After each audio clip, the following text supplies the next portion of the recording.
Herkese iyi günler. Bugün 150 yılda bir olan bir doğa olayı oluyor ve ekstra bölüm yayınlanıyor arkadaşlar. Bu bölümde günümüz teknolojisine yaklaşıyoruz ve 2008'den bir eşya yapıyoruz. McLaren Mercedes MP423 F1 direksiyonu. Formula 1 2008'de çok sıkı bir çekişmeye sahne olmuştu. McLaren Mercedes pilotu Lewis Hamilton sezonun son yarışı Brezilya Grand Prix'sine Brezilyalı Ferrari pilotu Felipe Massa'nın 7 puan önünde 94 puanla girmişti. Rakibinin evinde yarışı kazanma ihtimaline karşın Hamilton'ın şampiyon olması için en az 5. olması gerekiyordu.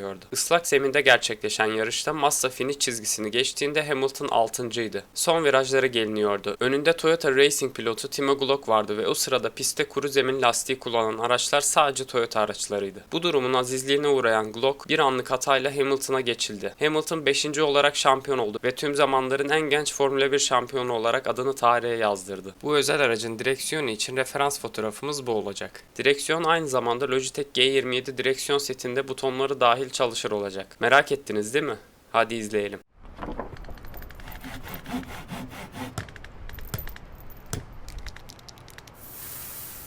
Videoya kadim dostum Tunağan'a teşekkür ederek başlamak istiyorum. Projede çok emeğe geçti sağ olsun. Direksiyon 5 katmandan oluşacak. 3 katman için 8 mm, kalan 2 katman için 5 mm MDF kullanacağım. İlk 5 mm katman için 2 numaralı çizimi karbon kağıtıyla tahtaya aktardım.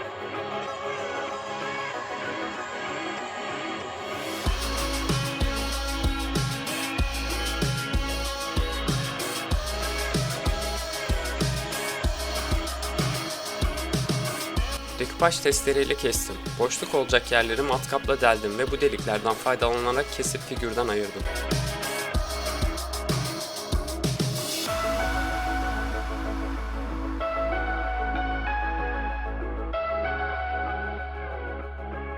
Üç numaralı çizimi 8 mm MDF'ye aktararak kestim. Bu katman sadece direksiyona kalınlık vermek için var.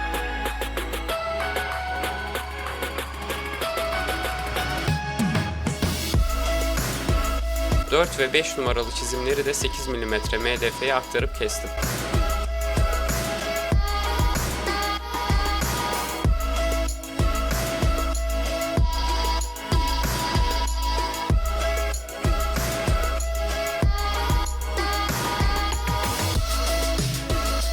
Dört numaralı katmanın ortasındaki boşluk elektrik devremize ev sahipliği yapacak. 5 numaralı katman ise direksiyon setine bağlantıyı sağlayacak.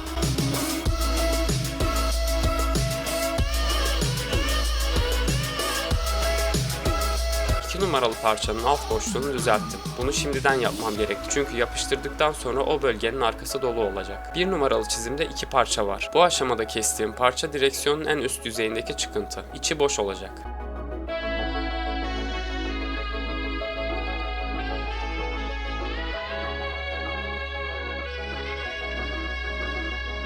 Tutkal uyguladım ve yerine yapıştırdım. Mandallarla sıkıca tutturdum.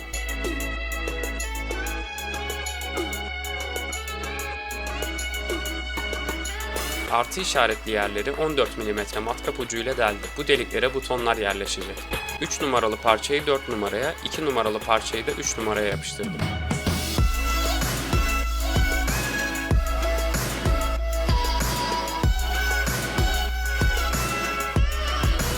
Kalan katmanları butonların içeriye kaçmaması için 12 mm uç ile deldim. 5 numaralı parçayı geçici süreliğine gövdeye tutturdum. Direksiyonun kenarlarını ve iç boşluklarını zımpara ile hizaladım.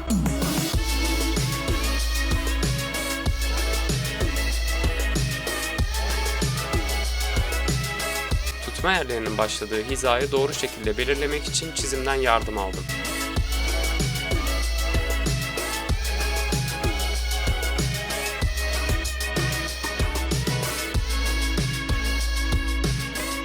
Bu çizgilerin dışında kalan bölgelere yani tutma yerlerine eğim verip yumuşattım.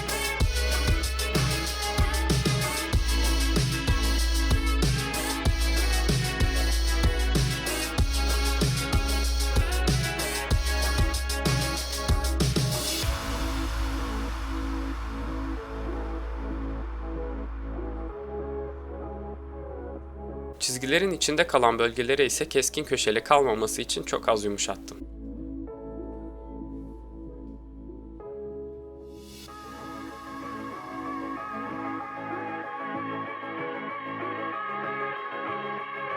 Bu aşamada her zaman yaptığım eğim verme işlemini tersten yaptım. 2 numaralı çizimin alt boşluğunun ve en üstteki ufak parçanın etrafını macunla doldurdum ve keskin kalmasını engelledim.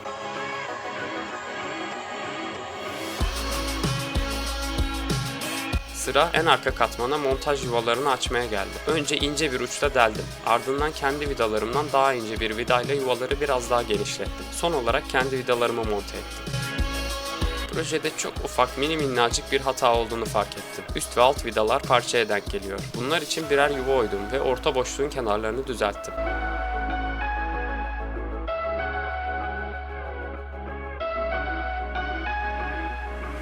Bir de şey vardı.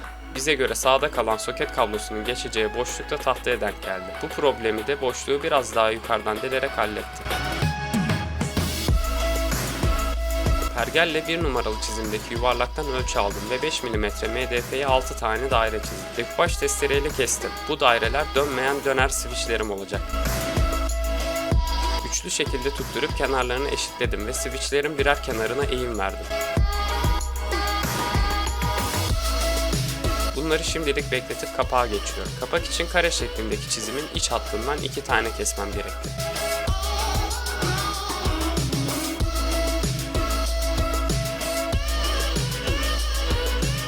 Kestikten sonra bu iki parçayı birbirine yapıştırıp kenarlarını zımparaladım. Kapağın düşmemesi için sıkı geçme olması gerekiyor. Bu yüzden kapağı sürekli zımparalayıp denemek suretiyle uygun biçime getirdim. Aynı kare çizimin dış hattından bir tane çizip kestim.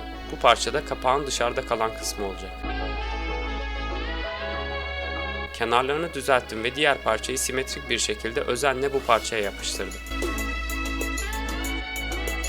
Kapağımız sonunda yekpare hale geldi. Kenarlarını zımparayla yumuşattım ve kapakla işimi bitirdim. Parçalara 2'şer kat astar uyguladım ve ıslak zımparalayarak pütürleri aldım.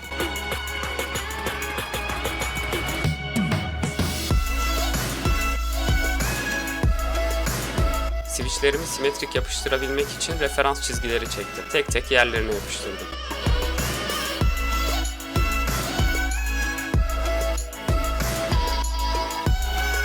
Switchlerin üzerindeki tutma yerleri için 3 mm mukavva kullandım. Parçaları kestim ve yerlerine yapıştırdım.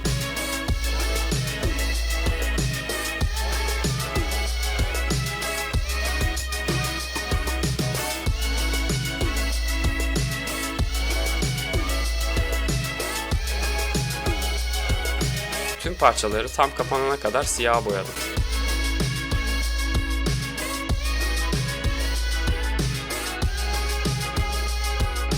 Sıra elektrik devresine geldi. Direksiyonun orijinal devresi bu şekilde. En üst butonlara beyaz, ortadakilere mavi ve en alttakilere kahverengi kablo bağlı. Kırmızı kablo ise butonların diğer ucuna bağlı ve butona basınca devreyi tamamlıyor. Aynı sıra bizim soketlerimiz için de geçerli. Yalnız renkler farklı. Kırmızılar en üste, beyazlar ortaya ve sarılar en alta bağlanacak. Siyahlar da devreyi tamamlayıcı kablolarımız olacak. G27 ile uyumlu soketin ismi JST-PH 2.0 mm 4 pin konnektör. Google'da ararsanız hangi sitede satıldığını bulabilirsiniz. Dönüşler için ekstra kablo gerekiyor. Karıştırmamak için siyah tercih ettik.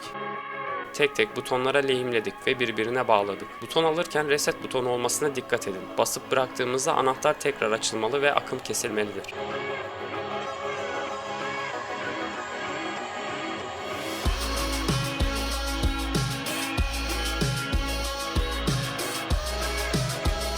Geriye kalan sıralama anlattığım şekilde.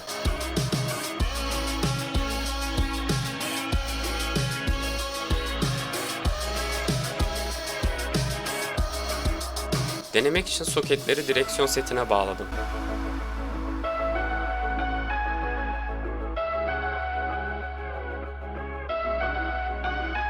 Her şey yolunda gibi. Kabloları hareket etmemeleri için tahtaya silikonladım.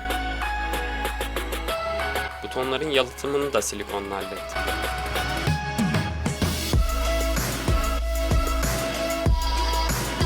Devrem tamamlandığına göre arka katmanı kalıcı olarak kapatabilirim.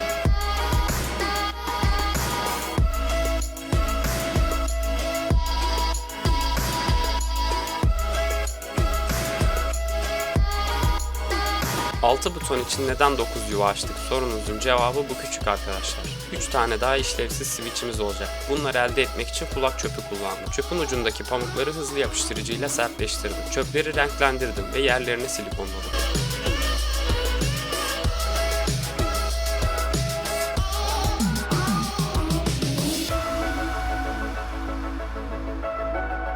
Döner dönmez switchlerimizin tutma yerlerini ve butonları fotoğrafa göre renklendirdim.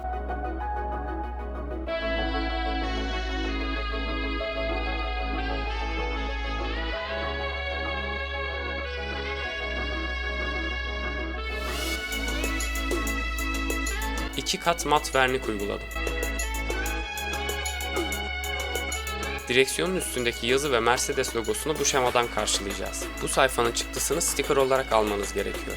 Çok sayıda denemeden sonra tatmin olabildiğim bir daire elde ettim. Boşlukları çıkarttım ve logo hazır. Yazıları tek tek kesip yerlerine yapıştırdım.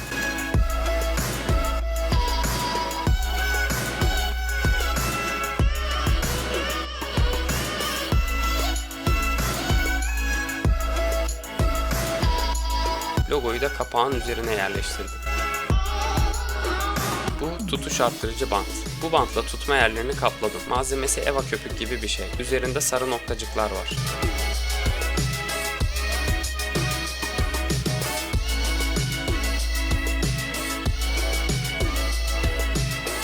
Çıkıntılı kalan yerleri hafifçe düzelttikten sonra noktacıkları kaybetmek için fırçayla siyah boya uyguladım.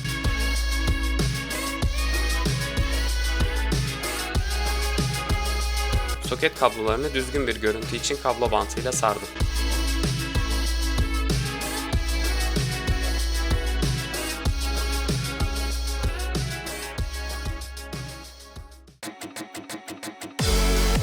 Ve MP423 direksiyonu hazır. Çalışmalarımı beğeniyorsanız videoyu beğenerek ve abone olarak bana destek olabilirsiniz. İzlediğiniz için teşekkür ederim.